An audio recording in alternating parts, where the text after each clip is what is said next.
The line is dead.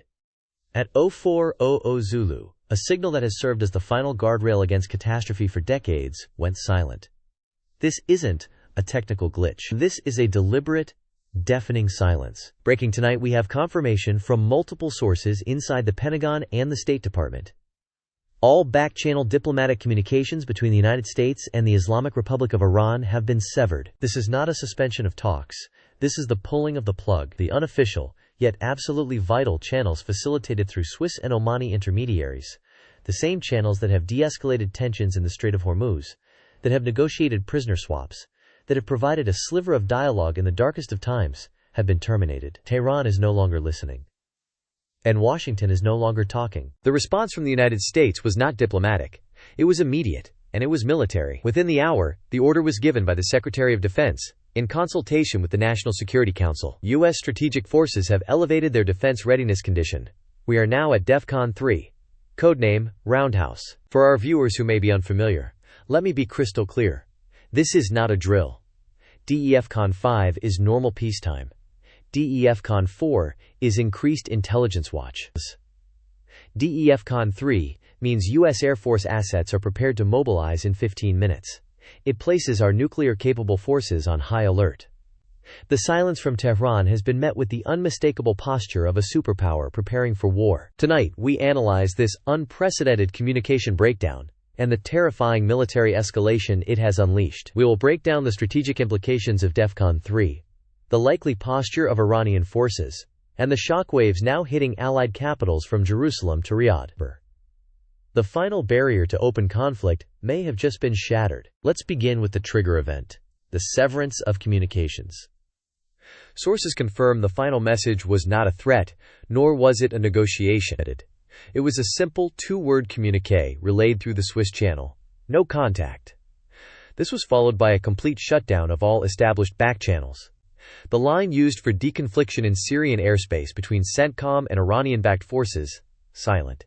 The maritime hotline for preventing miscalculation in the Persian Gulf, unresponsive. This action is strategically audacious. These channels are as beneficial to Tehran as they are to Washington. They are the emergency brake. To deliberately remove that brake suggests one of two possibilities.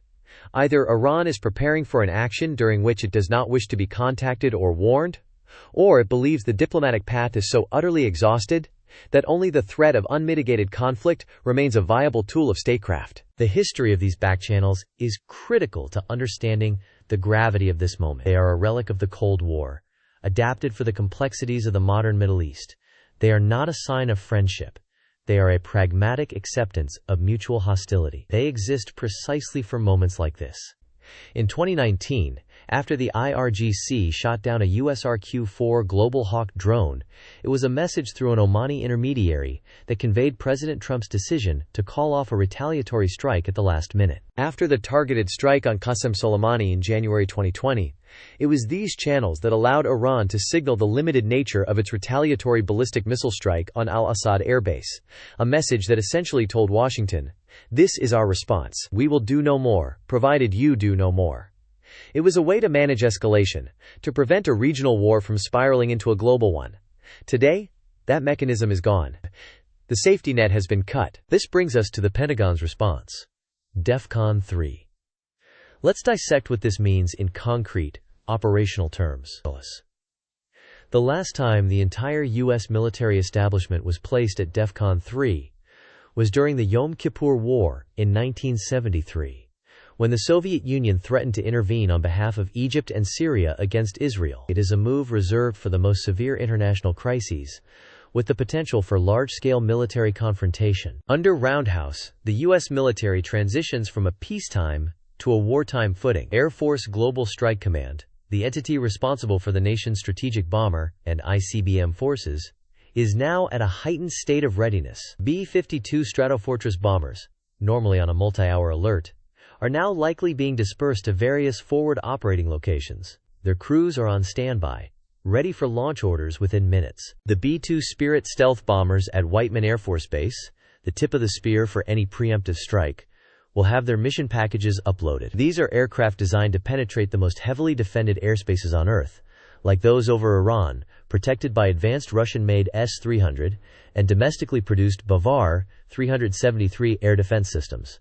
But the most chilling aspect of DEFCON 3 is its nuclear dimension. While it does not mean nuclear war is imminent, it signifies that the strategic deterrent is being unsheathed. America's fleet of Ohio-class ballistic missile submarines, the most survivable leg of the nuclear triad, will have received coded messages via extremely low-frequency transmissions. Submarines that were in port will be ordered to sea immediately, disappearing into the depths of the Atlantic and Pacific, their locations known only to a handful of individuals at Strategic Command. Those already on patrol will move to pre-assigned launch coordinates.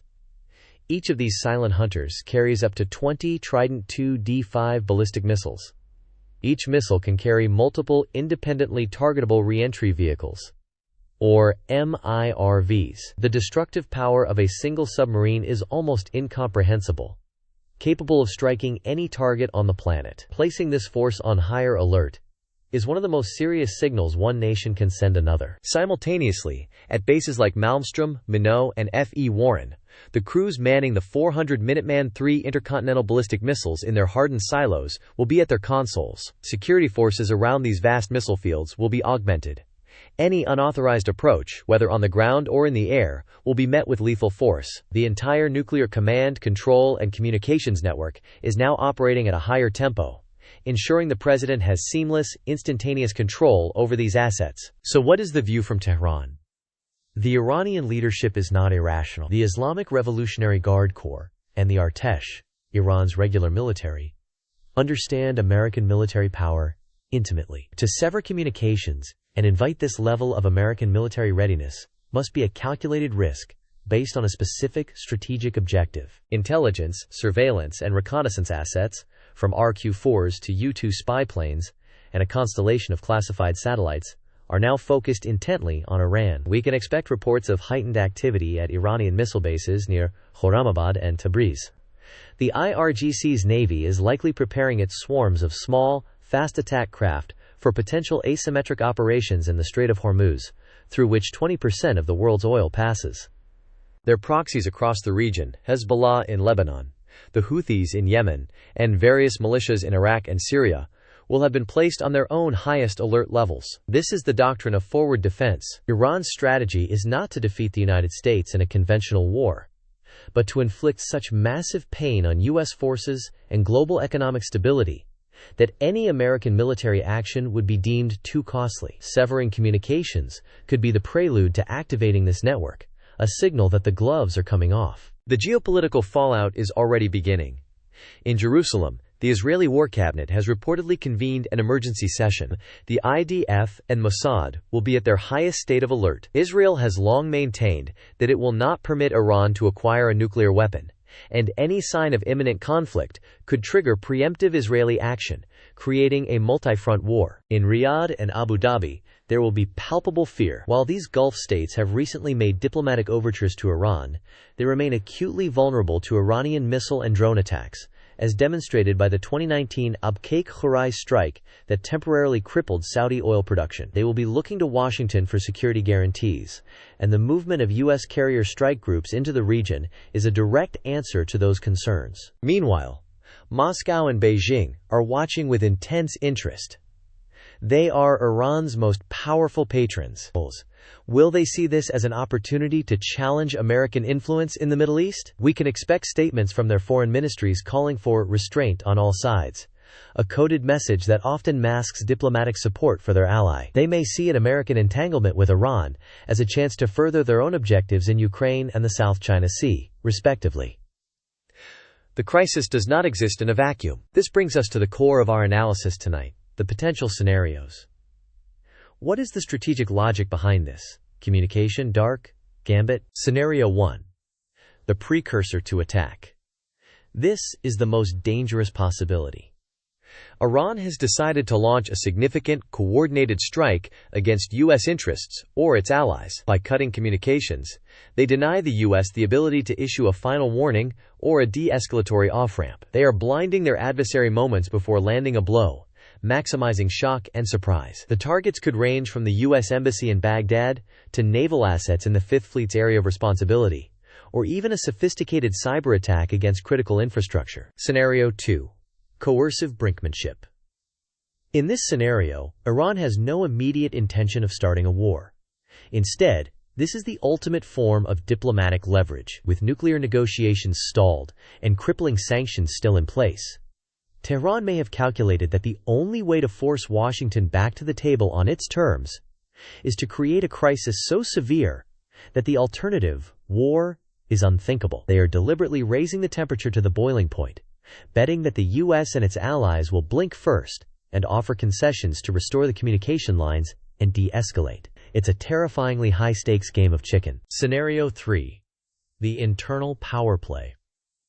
We cannot discount the complex internal politics of Tehran. This move could be driven by hardliners within the IRGC and the Supreme Leader's Office, aimed at scuttling any remaining efforts by more moderate factions within the Iranian government to engage with the West. It's a way of seizing control of the nation's foreign policy, burning the bridges to diplomacy, and unifying the country against a common external enemy. In this view, the DEFCON elevation is a predictable and perhaps even desired outcome, as it reinforces the hardline narrative of American aggression. Regardless of the motive, the outcome is the same. We are in uncharted territory. The systems designed to prevent accidental war have been dismantled.